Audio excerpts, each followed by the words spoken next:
दोस्तों, जिस तरीके से अमेरिका ने बड़े बड़े देशों का सपोर्ट लेकर के ईरान पर दर्जनों प्रतिबंध लगाए हैं, अब ठीक उसी तरीके से भारत पर भी नए नए प्रतिबंध लगाए जा रहे हैं। आपको बता दें, कल खबर सामने निकल के आई कि अमेरिका ने एक भारतीय कंपनी पर प्रतिबंध लगा दिया है जो कि ईरान के साथ व्यापार करती हुई पकड़ी गई है। लेकिन इस साल में भी अमेरिका का दोगलापन सामने आता है। इसके अलावा भारत ने बैठे बैठे चीन को एक और बड़ा झटका दे दिया है, वो भी एक ऐसे समय में जब चीन की अर्थव्यवस्था लगातार नीचे जा रही है। अब भारत में चाइना से आने वाला घटिया स्टील इंपोर्ट नहीं कराया जाएगा। इसके अलावा हिंद महासागर में चीन की लगातार हो रही घुसपैठ को रोकने के लिए अब भारत ने एक नई तैयारी कर ली है, जहां पर अब नेवी के लिए नया कंट्रोल बेस तैयार किया जा रहा है। वहीं आंध्र प्रदेश में भारत एक नई मिसाइल टेस्टिंग रेंज की स्थापना करने जा रहा है, जहां पर कई प्रकार के मिसाइलों के परीक्षण आसानी से किए जा सकते हैं। आज के इस वीडियो में हम आपको 5 इंपॉर्टेंट राष्ट्रीय और अंतर्राष्ट्रीय खबरें बताने वाले हैं जो कि जानना आपके लिए बेहद जरूरी है। तो आज के इस वीडियो को पूरा जरूर देखिएगा। सबसे पहले भारत, अमेरिका और ईरान की बात की जाए तो ईरान द्वारा इजराइल पर किए गए हमलों के बाद अब अमेरिका एक्शन मोड में आ चुका है। अमेरिका उन कंपनियों को लिस्ट आउट कर रहा है जो कि ईरान के साथ आज किसी भी तरीके का बिजनेस करती हैं। खासकर उन देशों की कंपनियों को लिस्ट आउट किया जा रहा है जो कि आज अमेरिका के साथ अच्छे रिलेशंस रखती हैं, और उसमें एक नाम भारत का भी शामिल है। फिलहाल के लिए अमेरिका ने 1 दर्जन से भी ज्यादा कंपनियों के ऊपर प्रतिबंध लगाया है, जिसमें एक भारतीय कंपनी भी शामिल है। रिपोर्ट्स के मुताबिक भारतीय कंपनी गब्बारो शिप सर्विसेज अपने टैंकर हार्नेट के जरिए ईरानी तेल एशियाई देशों के अंदर पहुंचा रही थी। इसके अलावा अमेरिका का कहना है कि यह भारतीय कंपनी कई और अलग अलग तरीके से ईरान के लिए काम कर रही थी, और ये बात किसी और ने नहीं बल्कि अमेरिका की विदेश मंत्रालय की तरफ से सामने आई है। भारत के साथ साथ यूएई, मलेशिया, हांगकांग और कई और देशों की कंपनियां यहाँ पर शामिल की गई हैं। लेकिन ऐसा पहली बार नहीं है कि भारत पर प्रतिबंध लगाया गया हो। इससे पहले भी रूस और यूक्रेन के बीच में चल रहे वॉर के लेकर के उन भारतीय कंपनियों पर जापान के द्वारा प्रतिबंध लगाया जा चुका है, जो कि डायरेक्टली रूस की इलेक्ट्रॉनिक सेक्टर में मदद कर रही थी। अब मदद यहाँ पर बहुत छोटे लेवल पर की जा रही थी, इसके बावजूड भी अमेरिका ने भारत पर प्रतिबंध लगा दिया है। लेकिन जब भारत ने स्ट्रांगली अपनी बात को रखना शुरू किया कि अब हम डायरेक्टली रूस की मदद कर रहे हैं, जिसमें डुअल यूज वाले इक्विपमेंट्स हम रशिया को एक्सपोर्ट कर रहे हैं। भारत चाइना के बाद दुनिया का दूसरा कंट्री बन चुका है जो कि रूस को सबसे ज्यादा चीजें एक्सपोर्ट कर रहा है, वो भी उनकी जरूरत की, और इतने सारे प्रतिबंध लगने के बावजूद भी। तब इस चीज को लेकर के अमेरिका ने अब तक एक शब्द नहीं बोला है। और अमेरिका के दोगलेपन की बात की जाए तो ईरान और इजराइल के बीच इतना बड़ा कॉन्फ्लिक्ट लगभग शुरू होने के कगार पर है, इसके बावजूद भी अभी तक चाबहार पोर्ट का जिक्र नहीं किया गया। अमेरिका ये बात जानता है कि India middle east Europe corridor को बनने में काफी ज्यादा समय लगेगा। ऐसे में अगर भारत से सेंट्रल एशिया और यूरोप को कनेक्ट करना है, बड़े बिजनेसेस ऑपरेट करने हैं, तो डेफिनेटली चाबहार पोर्ट की जरूरत पड़ेगी। इसके अलावा अफगानिस्तान और सेंट्रल एशिया में अमेरिका अपना कंट्रोल आसानी से रख सकता है, इसीलिए भारत के इस प्रोजेक्ट का अभी तक सपोर्ट किया गया है। लेकिन जैसे ही अमेरिका को लगता है कि इससे भारत को फायदा होगा और अमेरिका को फायदा नहीं होगा, वैसे ही ये भारत पर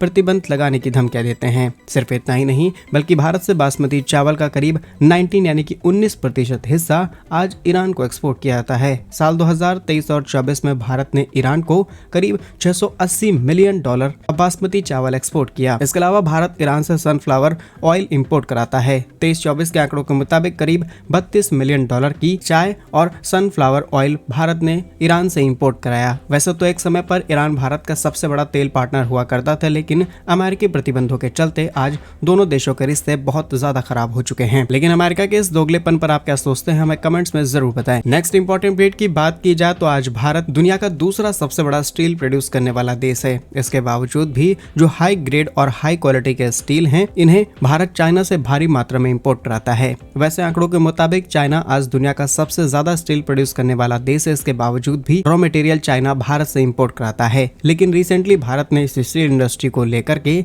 एक बड़ा फैसला कर लिया। बड़ा फैसला ये है कि अब एंटी डंपिंग ड्यूटी लगा दी गई है उन स्टील प्रोडक्ट्स पर, ताकि चाइना से आने वाला सस्ता स्टील भारत में ना पाए और भारत के जो डोमेस्टिक स्टील प्रोड्यूसर्स हैं, इनका नुकसान ना हो। असल में एंटी डंपिंग ड्यूटी न होने की वजह से चाइना अपना घटिया क्वालिटी का स्टील भी भारत के अंदर डंप कर रहा था। अगर वही सेम ग्रेड का स्टील भारत के अंदर कोई कंपनी प्रोड्यूस करती है 100 रुपए में, तो चाइना उसी स्टील को भारत के अंदर 60, 70, 80 रुपए में एक्सपोर्ट कर दे रहा था। ऐसे में जो कंज्यूमर्स हैं वो डायरेक्टली चाइना के स्टील को खरीदेंगे, क्योंकि उन्हें 30-40 रुपए का डिस्काउंट मिल रहा है। ऐसे में जो भारत के डोमेस्टिक स्टील प्रोड्यूसर्स हैं ये अपने स्टील को देश भर में सप्लाई नहीं कर पा रहे हैं, लेकिन जब एंटी डंपिंग ड्यूटी लगा दी जाएगी चाइना से आने वाले स्टील पर तो वही स्टील जो कि चाइना 70-80 रुपए में एक्सपोर्ट करा है वो बढ़कर के 100, 120, 130 के आसपास पहुंच जाएगा। ऐसे में इंडियन कंज्यूमर्स के पास ऑप्शंस होगा कि वो भारतीय कंपनी से स्टील खरीदे ताकि उन्हें कम रेट पर सेम क्वालिटी का स्टील मिल पाए। आंकड़े जानकर के आप हैरान हो जाएंगे कि आज भारत भले ही दुनिया का दूसरा सबसे बड़ा स्टील उत्पादक देश हो, लेकिन पिछले वर्ष हमने करीब 7.5 मिलियन टन स्टील इंपोर्ट कराया है, जिसमें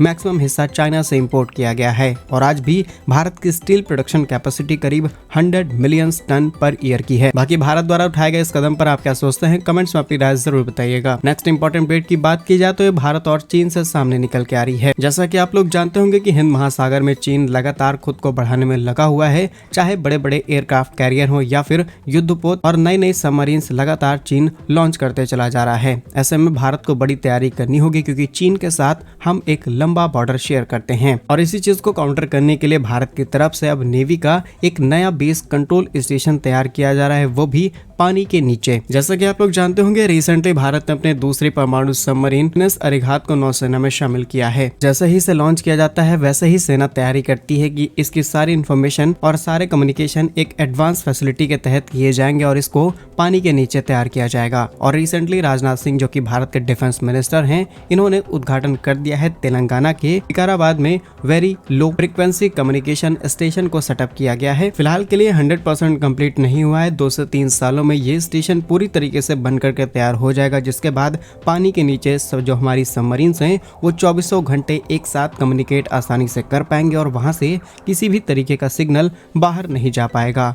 तो बीच में जो डिस्ट्रप्शन हमें देखने को मिलते हैं या फिर चाइना जैसे देश उस फ्रीक्वेंसी को ब्रेक करके इन्फॉर्मेशन अपने तक कलेक्ट कर सकते हैं, वो भी अब आसानी से नहीं किया जा सकता। फिलहाल के लिए इस टेक्नोलॉजी में VLF रेडियो वेव्स का इस्तेमाल किया जाएगा जो कि 3 से लेकर के 30 किलोहर्ट्ज के बीच में ऑपरेट होंगी। ये कम्युनिकेशन 24 घंटे 7 दिन और 365 दिन कम्युनिकेशन आसानी से बनाए रखेगा। बाकी नौसेना की इस बड़ी तैयारी के लिए कमेंट बॉक्स में जय हिंद जरूर लिखिएगा। नेक्स्ट इंपॉर्टेंट अपडेट की बात की जाए तो DRDO की तरफ से भारत के अंदर नई मिसाइल टेस्टिंग लोकेशन को सेटअप किया जा रहा है। आप जानते होंगे कि आज DRDO की तरफ से हर चौथे 5वें दिन एक नई मिसाइल को टेस्ट किया जाता है। रिसेंटली CCC यानी कि सिक्योरिटी कैबिनेट कमेटी की तरफ से ये अप्रूवल दिया जा चुका है कि आंध्र प्रदेश में एक नई मिसाइल टेस्टिंग रेंज फैसिलिटी को सेटअप किया जाएगा। इस प्रोजेक्ट को मंजूरी मिल चुकी है, जहाँ पर अब भारत और भी ज्यादा एडवांस मिसाइलों का परीक्षण कर पाएगा। और क्योंकि ये लोकेशन भारत के अंदर रहेगी, इस समय किसी भी देश का भारत के अंदर हो रहे इन परीक्षणों का मॉनिटर कर पाना अब ना के बराबर होगा। जानकारी के लिए आपको बता दें कि इन नई मिसाइलों में